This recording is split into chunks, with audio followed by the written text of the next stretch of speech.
Aloha, this is Jessica Kapoor from Sweet on Maui, and today I'll be showing you how to make the caramel filling that goes into our chocolate caramel hazelnut tart.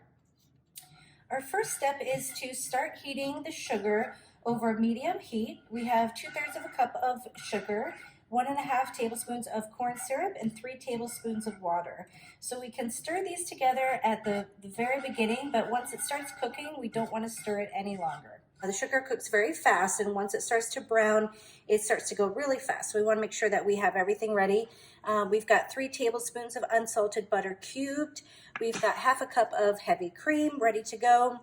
We have a pastry brush with a cup of water that we can use to wash down the sides of the pot if we see any stray crystals. This is going to help keep our caramel nice and chewy. So we have our pastry brush, and then we also have a probe thermometer that we have set to 242 degrees. And once it starts to bubble, I'm just going to raise it up to high heat. So we're going to start seeing some color very soon. Another tip to make sure that there's no sugar crystals around the side of the pot is to just cover it for 1 minute and let that steam and condensation work their way in the pot. And then as it drips down the sides, it'll bring any stray sugar crystals with it. This is about 2 minutes into the process. It should start to look like this.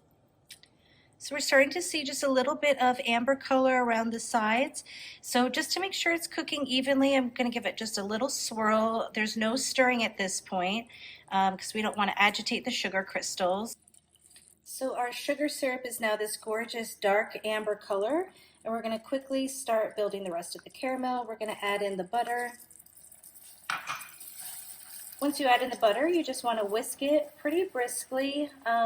It does bubble up quite a bit, so you just want to make sure all that butter gets incorporated and emulsified with the sugar syrup. Then we take our cream, and it's going to do the same thing. You can add this in sections. The steam is quite hot. You want to, always be careful and kind of take your time at this part. We don't need to rush. So we have our caramel back on the stove, and we are not stirring this time. It's got this beautiful deep amber color. We're just at about 230 degrees. We have a couple more minutes to go. I'm going to turn the heat up just a little bit, no higher than medium high. Just let it kind of slowly build to 242. So our caramel is off the stove. We reached 242 degrees Fahrenheit on the dot. So we removed it right away and put it right on our landing pad here. And the bubbles are already starting to kind of subside as it cools, which will happen even more. It'll become a really nice glossy caramel once it cools just a little bit. We're going to let that cool about 20 minutes or so, and then we're going to pour that into our tart shell.